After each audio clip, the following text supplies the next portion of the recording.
Subscribe करें हमारा official YouTube channel और बेल आइकन दबाकर पाएं सभी नोटिफिकेशन। हिमाचल प्रदेश में मंगलवार को कोरोना की वजह से एक और मरीज की जान चली गई, जिसके बाद हिमाचल में कोरोना से मरने वालों की संख्या 8 हो गई है। इसी के साथ 336 लोग ऐसे हैं जो अभी भी अस्पताल में भर्ती हैं और कोरोना के खिलाफ जंग लड़ रहे हैं। हालांकि 603 मरीज ठीक होकर अपने घर लौट गए। कोरोना के खिलाफ लड़ाई में हिमाचल की स्थिति अन्य राज्यों के मुकाबले ठीक है, लेकिन धीरे धीरे संक्रमण बढ़ भी रहा है। मौत का आंकड़ा भी 8 पर आ पहुंचा है।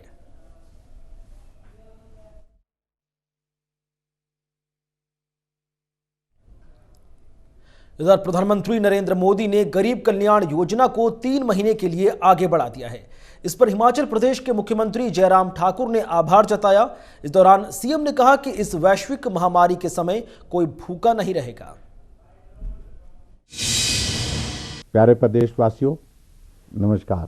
हमारे देश के यशस्वी प्रधानमंत्री नरेंद्र भाई मोदी जी ने पिछले कल राष्ट्र के नाम संदेश में कोविड-19 के इस दौर में गरीब लोगों के लिए मदद करने के लिए एक और महत्वपूर्ण घोषणा की है। मैं उस घोषणा का अभिनंदन करता हूं, स्वागत करता हूं। मुझे इस बात की प्रसन्नता है कि ऐसे संकट के क्षण में, जब पूरे देश भर में लॉकडाउन लगा था, ऐसे में कोई भी आदमी भूखा ना रहे, इस बात को सुनिश्चित करने के लिए आदरणीय प्रधानमंत्री जी ने पूरे देश भर में ऐसे गरीब लोगों के लिए 3 महीने का राशन देने की घोषणा की थी। और आज मुझे इस बात की प्रसन्नता है कि आदरणीय प्रधानमंत्री जी ने इसी योजना के अंतर्गत, यानी कि प्रधानमंत्री गरीब कल्याण अन्न योजना के अंतर्गत, अब नवंबर महीने तक वो राशन देने की बात जारी रहेगी। इस बात को सुनिश्चित करते हुए पूरे देश की जनता को बहुत बड़ा एक लाभ दिया है। और इस प्रकार से इस योजना से 80 करोड़ लोगों को लाभ मिलेगा और इस पर 90,000 करोड़ रुपए खर्च किए जाएंगे। कुल मिलाकर के अप्रैल से नवंबर तक 8 महीने के कार्यकाल में ये राशन जो मुफ्त दिया जाएगा, जिसमें 5 किलो चावल या आटा और 1 किलो चने की दाल ये उपलब्ध कराई जाएगी। इस पर 1.5 लाख करोड़ रुपए खर्च किया जाएगा। ऐसे संकट की परिस्थितियों में से जब देश गुजर रहा है, ऐसे में गरीब लोग कोई भूखा ना रहे, इस बात को सुनिश्चित करने के लिए आदरणीय प्रधानमंत्री जी ने देश की जनता पर एक बहुत बड़ा उपकार किया है। मुझे इस बात की प्रसन्नता है, इस घोषणा के पश्चात इस योजना के माध्यम से हिमाचल प्रदेश के लाखों लोग लाभान्वित होंगे। मैं एक बार फिर से हिमाचल प्रदेश की जनता की ओर से, हिमाचल प्रदेश की सरकार की ओर से आदरणीय प्रधानमंत्री जी का इस निर्णय के लिए, इस घोषणा के लिए अभिनंदन करता हूं। बहुत बहुत धन्यवाद। नमस्कार। जय हिंद। हिमाचल प्रदेश के सीएम जयराम ठाकुर ने वीडियो कॉन्फ्रेंसिंग के जरिए मुख्यमंत्री ग्राम कौशल योजना के लाभार्थियों से बातचीत की। इस दौरान मुख्यमंत्री ने कहा कि राज्य सरकार लाभार्थियों को 7500 रुपए और परीक्षार्थियों को 3000 रुपए प्रति माह दे रही है। साथ ही सीएम ने कहा कि कोरोना संकट में केवल ग्रामीण अर्थव्यवस्था ही अपने आप को बचा पाई है, इसलिए सरकार ने ग्रामीण अर्थव्यवस्था को और मजबूत करने का फैसला लिया है। गांव में हमारी जो पुरानी संस्कृति रही है, उसको भी हमको रिवाज करना चाहिए। संस्कृति के साथ साथ में जो कला रही है, उसको भी हमको रिवाइव करना चाहिए। तो ऐसी सोच के साथ ये नई योजना जो मुख्यमंत्री ग्राम कौशल योजना की है, हमने शुरुआत की इस बार बजट में। बहुत सारे हमारे पास ऐसे आर्टिस्ट हैं गांव में, ऐसे लोग हैं जो बहुत पुरानी चीजों को अभी भी सहेज करके रखे हुए हैं। तो हमारे आर्टिस्ट हैं जो इसमें सिखाएंगे, उनको 7,500 रुपए जो है उसमें उनको दिया जाएगा। और उसके साथ साथ में एक ग्रुप में 5 लोग जो है एक साथ उसमें सीख सकते हैं। और उसमें ये भी हमने तय किया है कि जो सीखने वाला है, क्योंकि वो भी समय देगा, क्योंकि उसमें भी ऐसी परिस्थिति में जो है वो समय दे करके उसको अपने उस काम के लिए जाना पड़ेगा, तो उसके लिए सीखने वाले को भी 3000 रुपए का उसमें हमने प्रावधान रखा है। 3000 रुपए उसको भी दिया जाए। इधर हिमाचल प्रदेश के सीएम जयराम ठाकुर ने परिवहन विभाग के अधिकारियों के साथ बैठक की। बैठक के बाद सीएम जयराम ठाकुर ने कहा कि पूरा देश धीरे धीरे एग्जिट प्लान की तरफ आगे बढ़ रहा है। साथ ही उन्होंने कहा कि अब अन्य राज्यों की तरह हिमाचल प्रदेश में परिवहन विभाग 100% सवारियों के साथ बसें चला सकता है। सरकार ने अनलॉक 1 के तहत जो छूट दी थी वो बरकरार रखने का फैसला लिया है।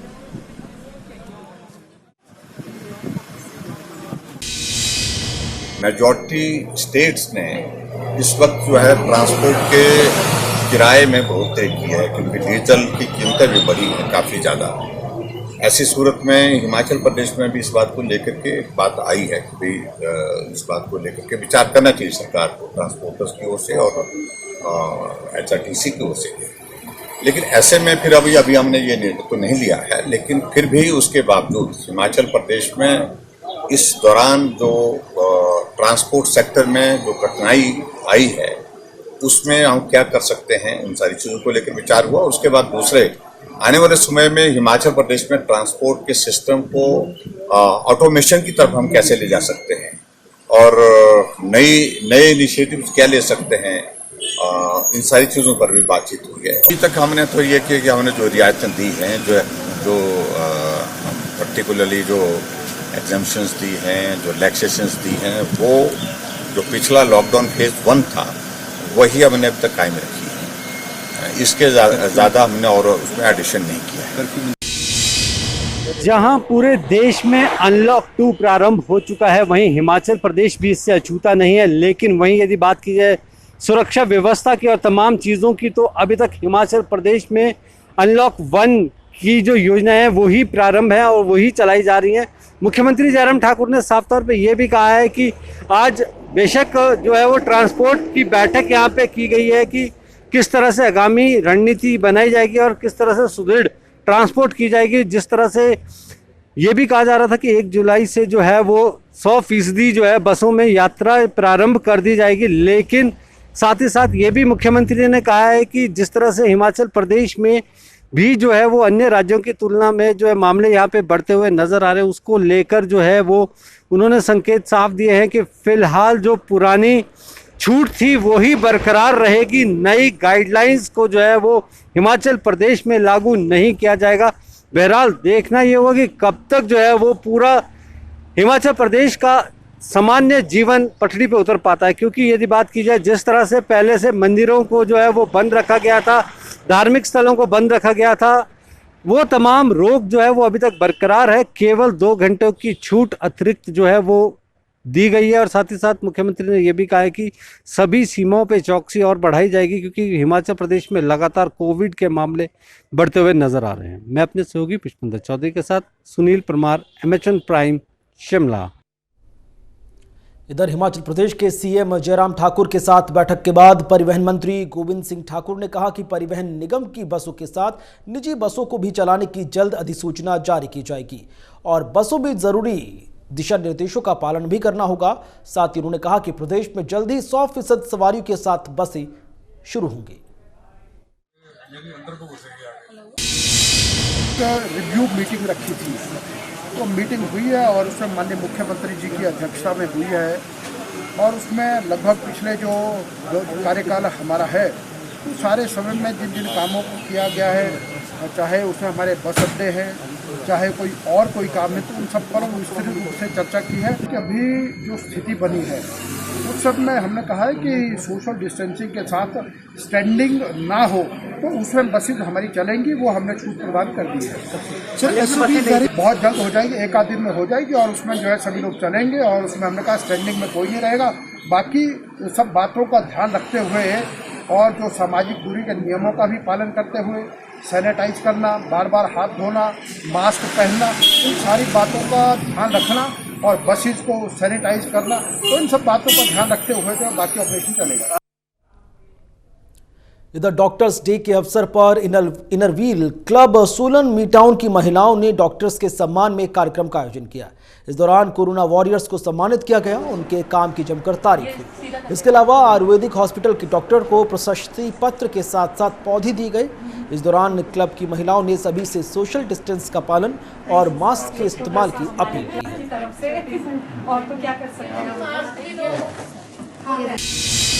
आज हमारा पूरा देश कोरोना जैसी महामारी से जूझ रहा है और डॉक्टर्स हम सब लोगों की दिन रात सेवा और समाज सेवा में जुटे हुए हैं। मेरे को ये कहते हुए बहुत गर्व महसूस हो रहा है कि आज हमारे Inner Wheel club Solan mid town को ये डॉक्टर्स को सम्मानित करने का मौका मिला है। डॉक्टर्स डे के अवसर पर लॉयंस क्लब सोलन द्वारा जिला प्रशासन को सुरक्षा उपकरण देने के लिए एक कार्यक्रम का आयोजन किया गया। इस दौरान कोरोना वॉरियर्स को सम्मानित किया गया और उनके काम की जमकर तारीफ हुई। इस दौरान क्लब के प्रधान रजत मैनी और राजीव चोपड़ा ने बताया कि आज कोरोना योद्धाओं को शील्ड सहित उनके अनेक सुरक्षा उपकरण भेंट की गए हैं, जिससे कोरोना संकट में वो अपनी सेवाएं देते रहें। साथ ही उन्होंने कहा कि कोरोना संकट के समय कोरोना योद्धाओं की भूमिका को भुलाया नहीं जा सकता। 1 जुलाई को हमेशा होता है डॉक्टर डे के उपलक्ष्य के ऊपर आज हम साथ में ये कोविड का भी साथ में कर रहे हैं, जो कि डीसी ऑफिस में आके डीसी साहब को, एडीएम साहब को, एसडीएम साहब को, एसपी साहब को, एएसपी साहब को कुछ ये कोविड का जो मटेरियल है, सामान है, उनके स्टाफ के लिए ये यहाँ पे प्रोवाइड कर रहे हैं। बेसिकली हम लोग सारे आज कोरोना वॉरियर्स जिन्होंने मेन बहुत अच्छा काम किया है ड्यूरिंग कोरोना दिस थिंग, हम उनको ऑनर करने और स्क्रीन्स दे रहे हैं टू प्रोटेक्ट देम। कोई भी मिलने दिए हैं और कोई भी जैसे उनको मिलने आता है तो वो डायरेक्टली इनको पेपर नहीं देगा, प्रोटेक्शन रहेगी उनसे, एडमिनिस्ट्रेशन की भी, डॉक्टर्स की भी। और म्युनिसिपल कमेटी में हम लोग ग्लव्स दे रहे हैं, हैंड सैनिटाइजर्स दे रहे हैं। इधर सिरमौर जिला बीजेपी उपाध्यक्ष ने रेणुका क्षेत्र में विकास कार्यों को लेकर मुख्यमंत्री जयराम ठाकुर का आभार जताया। इस दौरान उन्होंने कहा कि करीब 1 साल पहले सीएम ने अपने दौरे के दौरान कई अहम घोषणाएं भी की थी, जिसमें हरिपुरधार में हेलीपैड के विस्तार के लिए 60 लाख रुपए की राशि जारी की गई थी और हरिपुरधार पीएचसी को सीएचसी का दर्जा दिया गया, जिसमें से ज्यादातर कार्यों पर अभी काम चल रहा है।